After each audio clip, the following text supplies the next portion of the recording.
we'll do the OnlyFans list. I'll do the explanation for the OnlyFans, what this is designed to do. And no, I'm not trying to get you to be horny and sign up for women's accounts.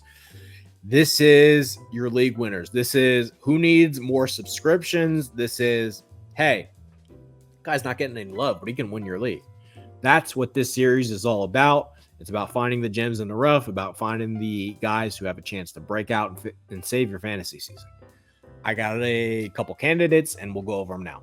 First on the list, we'll be quick with this one, and that's just Sam Howell. Like, and again, maybe it depends on your league rules. If your league dings interceptions, maybe he's not quite as valuable, but he threw for almost 4,000 yards in 17 games, but it's a little misleading because he didn't really play all 7. Like the last 4 weeks of the year, he was basically done. He ran out of gas. If you could just go to his game log from last year, the last, like this couple of week stretch, he didn't have anything left. He just didn't have anything left. But he was literally like a top 5-10 quarterback the first 10 weeks of the year. I think at some point he's going to take over for Geno Smith, and when that happens, he should be a very viable option as your QB2. And he's got weapons in Seattle. Like, Seattle's good. They're not like a Super Bowl team, but shit, if I'm signing up for DK Metcalf, Lockett, Smith and Jigba, way better offensive line than Will Washington has. So I would go down the Sam Howell role, depending on your league rules. Like, if you don't have the roster spot, I get it, But if you're rostering Geno Smith, I almost think you have to have him. So there's my thoughts on that. Next, I'm actually curious to see where these rankings are. They're gonna be the same, aren't they? They're basically the same. It's so funny.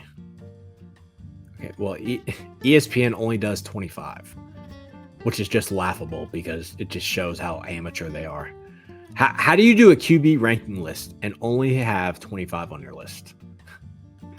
But anyway, no need to share this anymore.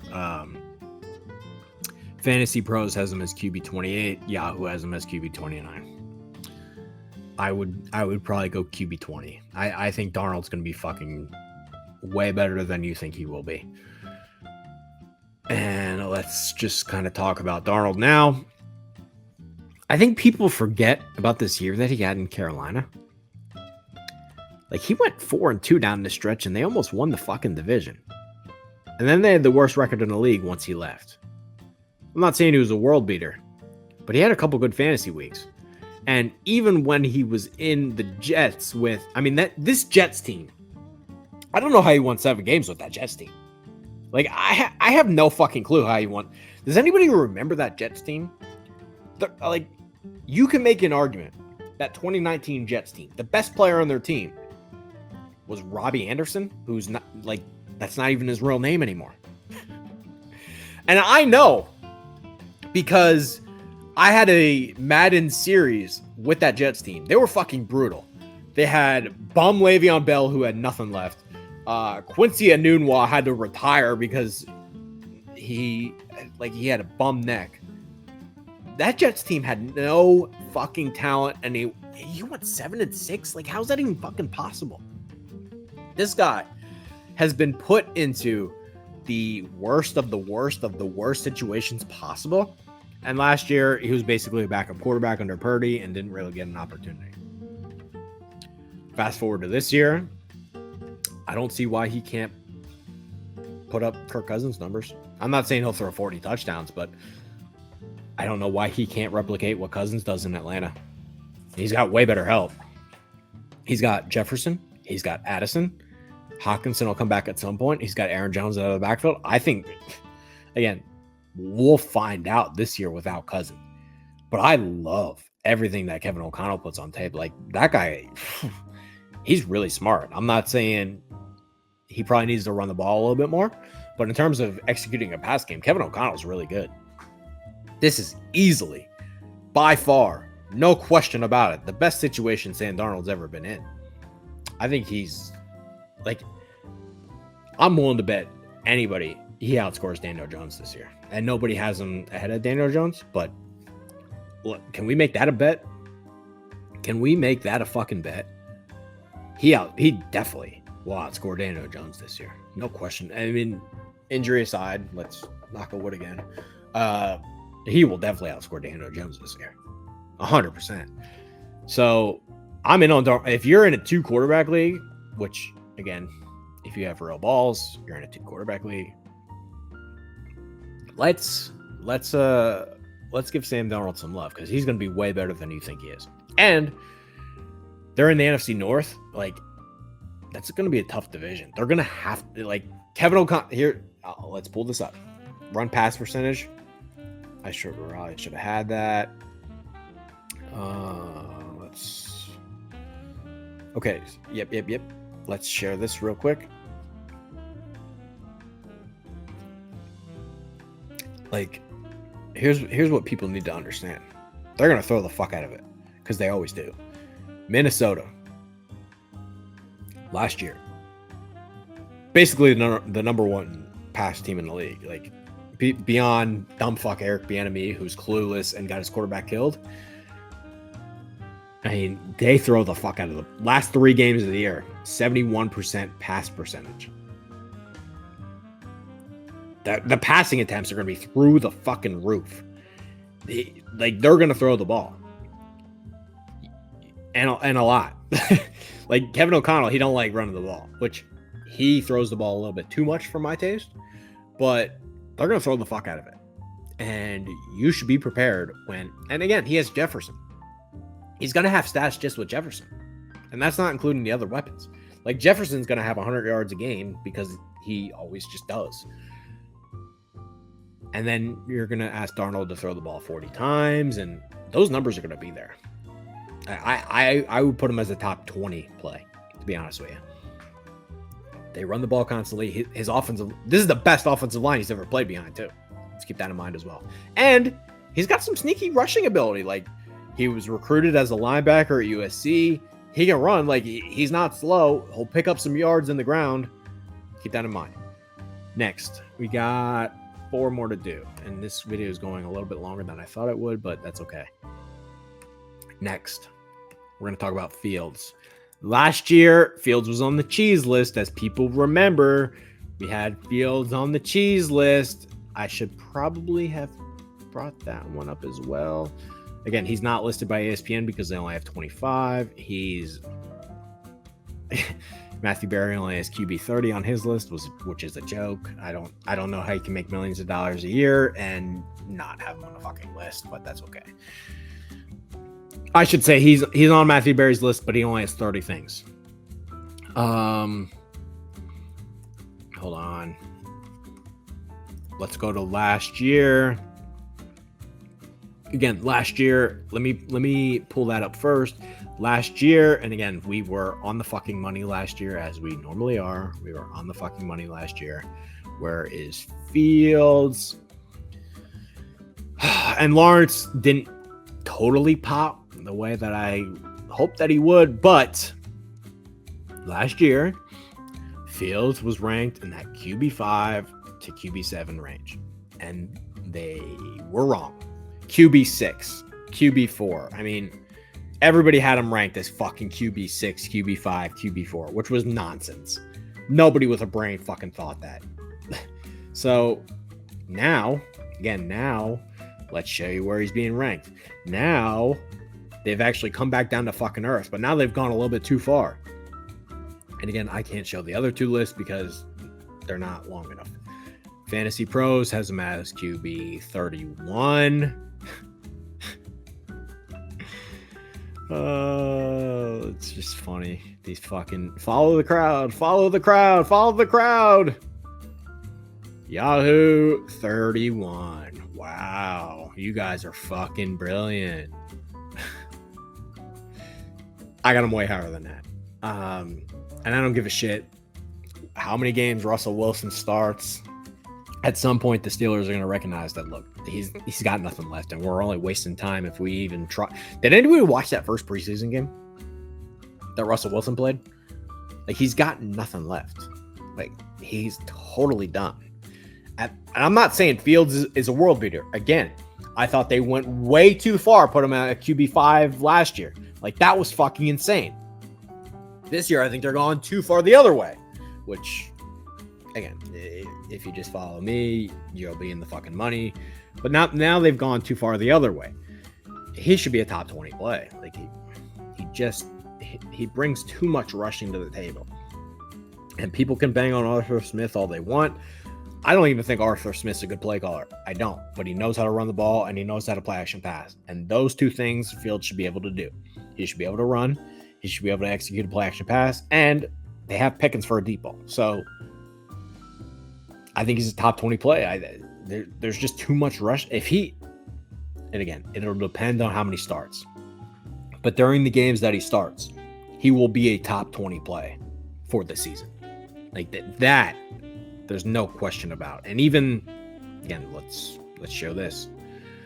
So last year, in terms of fantasy finishes, he finished his QB 18, which again, the rest of the community was wrong last year. They won't admit they were wrong, but he was QB 18 with 5 games missed. If he just plays in those 5 games, he's up here with QB 12. He's a top 20 play. No, and again, I'm not going to sit here and tell you that Justin Fields is going to lead the Pittsburgh Steelers to the Super Bowl. I'm not doing that. But I'm going to tell you that he brings so much rushing to the table that he's going to pick up fantasy points. So it's almost like a little bit of the Kyler Murray effect where, again, I'm not saying Kyler Murray is going to go win the Super Bowl for the Cardinals. But when Kyler Murray's on the field, he's a good fantasy quarterback. And now people have started, maybe we should move Kyler Murray up our list. And then last year, he was nowhere to be found on the fucking list, right? This year, Fields is basically the Kyler Murray of last season, where nobody wanted to fucking rank Murray, and he was coming off an injury. Nobody wanted to fucking rank Murray. And then when Murray played, he got good fantasy production. Again, I'm not saying Fields is going to go win the Super Bowl or anything, but when he plays, you're going to get competent fantasy production, mostly because of the rushing. And last year, they went too far. They said he was a top 5 option. That was nonsense. Don't listen to the politics. I'm trying to help you so that you don't have to listen to the politics. Got 3 more to do. Last year, I was not in on Aaron Rodgers. This year I am. And mostly because I just thought their offensive line was fucking trash, and it was. Like, he played 1 game. He got hurt in the first fucking quarter of the first game. He played, 3 total fucking snaps. Their offensive line was shit. This offseason, they picked up Fashanu. They picked up Tyron Smith, and Tyron Smith's going to get hurt, but if Tyron Smith gives them 8 good games, what an upgrade over what they had last year. They picked up Morgan Moses. Vera Tucker got hurt last year even. He should be back. Like, this offense, and if Fashanu can just be competent in year 1, I'm not saying it's a good offensive line, but if they can just be middle of the pack, he should take way less of an ass beating. And that's all that really matters here. Plus, I'm going to say this, and I think it's going to be the case. I think by the trade deadline, Devontae Adams will be on the team, and that's another weapon for him. You're going to draft him before that happens, but I think it's going to happen. So keep that in mind. And all right, so look, it's Aaron Rodgers. At the end of the day, I think he can give you this kind of 48 might be a stretch, but he might give you 35 touchdowns. He can throw 25 in his fucking sleep. And this season, he was totally out of it. Like, the writing was on the wall in Green Bay. He was miserable. When he's motivated, which isn't always the case, but this year, he came out like a fire fucking cracker. He came out like a firecracker. Like, when he's motivated, he's fucking awesome. And I think he will be. He's heard the noise all offseason. This is a guy, he basically sat and listened to the fucking noise. Like, he can still throw the ball. I'm not saying he's going to give you rushing, But again, if you're giving me the option, which you have the option in every fucking league that you're in, you have the option in basically every league that you're in. These guys cost around the exact same thing, and I can basically show you. Some lists they have Rodgers higher. Some lists they have Deshaun Watson higher. Like here's like every list basically looks like this. Watson, Rodgers, they're interchangeable. They're ranked around the same fucking spot. If you're giving me the option, I'd much rather take my chances with Aaron Rodgers. like I'd just much rather take my chances with Aaron Rodgers. Plus, I think Garrett Wilson is really, really good. And they have a reliable run game with Breece Hall. Like, it shouldn't all be on Rodgers' shoulders, which should help him. And one thing to keep in mind about Rodgers, he is a prick. And when it comes to fantasy, it's almost the best way possible. Because when he's on the 5-yard line, like there was just so many years where he was in Green Bay and they were on the goal line and he said, we're not running this in. I'll pick it up our stats here. Devontae, I'm going to hit you. And I'm going to hit him again. And I'm going to hit him again. Like I should probably, that'll probably help what I'm kind of talking about here. So with Rodgers, right? Like there were so many years where Devontae Adams was just picking up tutties, like 18 tutties, 11 touchdowns, 4. Like these are big touchdown numbers. So many years where they're on the 5-yard line and he's like, I'm not fucking running this in. Like Rodgers, when he's on the goal line, he wants his fucking numbers. He's going to hit Garrett Wilson for a lot of slants, a lot of fades in the end zone. Like it's just the way it's going to be. He'll have his touchdowns. And I'm not a Robert Saleh believer. I'm not a Nathaniel Hackett believer. I'm not into the Jets. I'm not. I'm just telling you that he's going to be capable as long as he's on the field. And I just don't see why 30 passing touchdowns isn't out of the question for him. And the Jets don't even have to be like good for that to happen. I just don't see why he can't. Like, he throws 25 touchdown passes in his fucking sleep. I don't see why he can't do that this year. And again, Rodgers is the type of guy where he's pissed off and motivated. He just goes to another level. And I don't know how to necessarily explain it, but it's happened in the past. And I think this is the year that it happens. And again, last year I wasn't on that train. As you'll know, you can fact check me. I was not on the Rodgers train last year. It kind of goes to what's going to happen here with Kirk Cousins. Everybody falls in love with the fucking new car smell. These things take time. Like, he's now had 2 years in his system. Like, these things just take time. Like, the new car smell. Stop falling for it. Anyway, two more to do. Justin Herbert. I'm in. Sign me up. And again, every list is the fucking same. We don't have to pull it. I've shown you the screenshots. And Fantasy Pros has him as QB 18. Yahoo has him as QB 19. ESPN has him as ESPN has QB 16. That's a little bit different, actually. And Matthew Berry has him as QB 19. Okay, where's there's hold on. Yeah, Field Yates has him as QB 17, which is basically where everybody fucking has him. Okay. Now everybody's got him like QB 17, 18, 19. Okay, in that fucking range. Everybody's going to tell you the exact same thing with Herbert. They're going to say, well, Jim Harbaugh, he loves to run the ball. And Greg Roman, he loves to run the ball. And he lost Keenan Allen. And he lost Mike Williams. Fade, which is the narrative and the politics. And we knew this was coming. Actually, I think I have a tweet on this, don't I? Do I have a tweet on this? I think I do.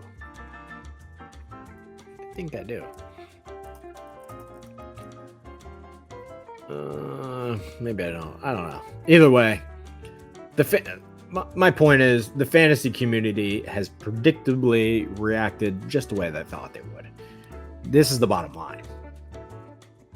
This Brandon Staley thing, it fell off the fucking rails. And that's what matters the most. Brandon Staley's gone. Jim Harbaugh is in. And what's going to happen here is, sure, maybe his passing attempts will come down. Maybe that's a good thing. Because he's way more efficient during his first and second year. Like, this guy still exists. He should still be there. And losing Keenan Allen, losing Mike Williams wasn't fucking healthy anyway. Can we just start there? Like, Mike Williams wasn't healthy anyway. Why are we going to pretend that Mike Williams was making the fucking difference? He's never on the field. Keenan Allen, sure, good player. But now they got Ladd McConkey. Should help them a lot. Brings a lot of speed to the table. And I think Palmer can be all right. I think Josh Palmer can be all right. There's no reason why Josh Palmer can catch a couple balls. I think this guy's still in play. And the rushing totals, I think, are a little underrated here. Like, it's not like the guy can't run. 13 games, 228, 3 touchdowns. It's not like he can't run. It's not like we're getting Cousins rushing yards. It's not like we're getting Aaron Rodgers rushing totals. If he gets 5 rushing touchdowns, would that surprise anybody? Like, if he gets 4 or 5, 6 rushing touchdowns, would it surprise anybody? He's still 6'6", 236. He's a big guy. He's a threat around the goal line. And they don't really have a big back other than Gus Edwards. So rushing total should be there. I like Herbert. And I don't think you'll ever get him at that price again. Just going to say that. If we really think about Harbaugh quarterbacks of the past, like, there's no reason why, like, Alex Smith was productive in fantasy. And Herbert's way better than him talent-wise. Kaepernick was productive in fantasy, and Herbert's way more talented than him, like, talent-wise. So, like, this is the part that I'll never understand. Coaching matters. This is football. It's chess on grass. Why are we going to sit here and knock Herbert because his passing attempts are going to come down? Yeah, but he's going to be way more efficient during those passing attempts. We do get that, right? Okay. All right, last one. Going a little long here, and I'm hungry. All right. Last one. And this to me, I think, is this is my number one. And I spent $41 on Lawrence this year. I'm going to say this as carefully as I can, because I know that everyone's going to fall into the politics, and I've had several discussions about people who are dumb, and they'll tell you that fucking Purdy's better than this guy, which is a joke. This guy going through some adversity is a great thing. Everybody needs some adversity in their life. We do understand that this guy was viewed as a generational talent. We do understand he went through his whole college career and lost like fucking 1 game, 2 games. He won the national title as a true freshman. Like, he won the national title as a true freshman at Clemson. Then he went right back to the playoff and lost 1 game. Then he went right back to the playoff and lost 1 game. And he went his whole high school career and basically didn't lose. Maybe it's a great thing that he's got knocked around a few tough fucking times, you know? Maybe it's a great thing that he's built up some mental and physical toughness. Because that's the NFL. We're going to go through some hard times. Even in a season where he was clearly hurt last year. Like, let's pull that up last year. Like, he was clearly hurt last year. He was dealing with a shoulder injury. He had a bad ankle injury, too. Bad ankle injury, bad knee. He was dealing with a knee injury, an ankle injury, a shoulder. Like, he was so banged up last year. Like, I don't, like, if anybody that watched Lawrence during like the last couple weeks, I don't know how he even was on a fucking field. Like, he couldn't move. All that said, he was so hurt last year. All that said, he still threw for 4,000 yards. I don't know. Again, I don't know how he even made it through the fucking year. And he missed 1 game, but if you really go back and watch him last year, he was clearly hurt, like bad, like hurt bad. He still threw for over 4,000 yards. And even in a year where he was clearly hurt, like he was clearly fucking hurt last year. There's no denying it. And I'm not saying he played an A+ football. I'm not saying he played A+ football last year. But even last year, he was QB 13 and missed a game. He was QB 13 and missed a game. I'm going to say this again.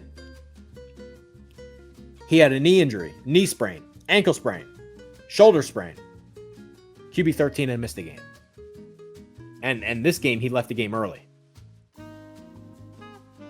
How's that possible? Like, everybody's saying this guy sucks, which is not true and comical. He was QB 13 in fantasy finishes last year and totally hurt. Why can't he be a top 5 quarterback? Why can't he be a top 10 quarterback? And again, every fucking list, Fantasy Pros, QB 16. Yahoo, QB 16. ESPN, QB 17. Matthew Berry, QB 14. QB 14, a little bit higher. Okay. But still, he was clearly hurt last year.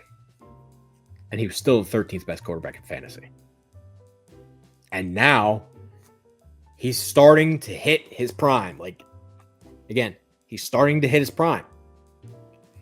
This year was a total lost year with Urban Meyer.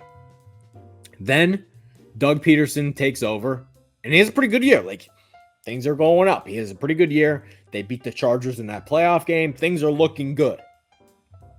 And then they kind of hit a wall, and he gets hurt, and things kind of trend. Like, this is the thing I really want to stress. Progression is not always linear. I'm going to say that again. Progression is not always linear. His QBR was basically the same. But he was hurt last year. So imagine if he was healthy, what his QBR would have been. I think here, coming up into age 25, 26, 27, we're going to hit the rocket launcher. Now we're going to start moving. And this guy brings rushing to the table. Like, he brings rushing to the table. Like, these are real rushing. And again, he was hurt last year and did this. I don't think there's any reason why he can't give you 400 rushing yards and 5 touchdowns. And if he does that along with what should be a better passing year, I think he's got 30 touchdowns in the tank. There's no reason why he doesn't have 30 touchdowns in the tank. Like, he does all that, he's a top 5, 10 quarterback. Let's start trading him that way. And again, I'm gonna say this one more time to close things out, because this is the most important lesson that you can learn in fantasy football.